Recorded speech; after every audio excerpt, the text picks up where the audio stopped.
Hello everyone. तर कशा आहात तुम्ही सगळे? आय होप तुम्ही सगळे मस्त असाल. तर सकाळी उठल्यानंतर मी दीदीसाठी बनवलं होतं ब्रेड ऑमलेट आणि आम्ही निघालो होतो झुडिओला जाण्यासाठी. झुडिओला जाण्याचं कारण असं की आता आमचे एक्झाम स्टार्ट होत आहेत आणि परवा मी गावी चालली आहे. तर विचार केला की मी माझ्यासाठी 2-3 कुर्ती घेते आणि दीदीसुद्धा तिच्यासाठी कपडे घेत होती. तर मग मी माझ्यासाठी हे 3 कुर्तीज चूज केले आणि दीदीला तर काही आवडलंच नाही, म्हणून दीदीने तिथे काही घेतलंच नव्हतं. मग मी कुर्ती घेतल्यानंतर आम्ही निघालो होतो घरी. घरी आल्यानंतर थोड्या वेळातच आम्ही निघालो होतो कोरम मॉलला जाण्यासाठी. विचार केला की दीदीला तिकडे जर काय आवडलं तर ती तिथे तरी काहीतरी घेईल.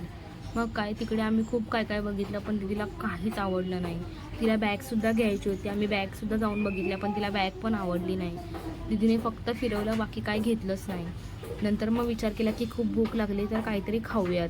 मग दीदी गेली होती तिथे बर्गर ऑर्डर करायसाठी. बर्गर आल्यानंतर आम्ही तो खाल्ला आणि मग दीदीला बोलली की थोडंसं फिरू, वाटलं तुला काय आवडलं तर घे मग तू. पण काय दीदीला काहीच आवडलं नाही. मग काय निघालो आम्ही घरी जाण्यासाठी. दीदी बोलली की तिला बीटरूटचा ज्यूस करून प्यायचा आहे. मग बीटरूट नव्हते तर विचार केला की बीटरूट पण घेऊयात. त्यानंतर मी बोलली की लिची पण घे, मला लिची खूप आवडते आणि खूप दिवस झाले होते मी खाल्लीच नव्हती. मग दीदीने माझ्यासाठी लिचीसुद्धा घेतली.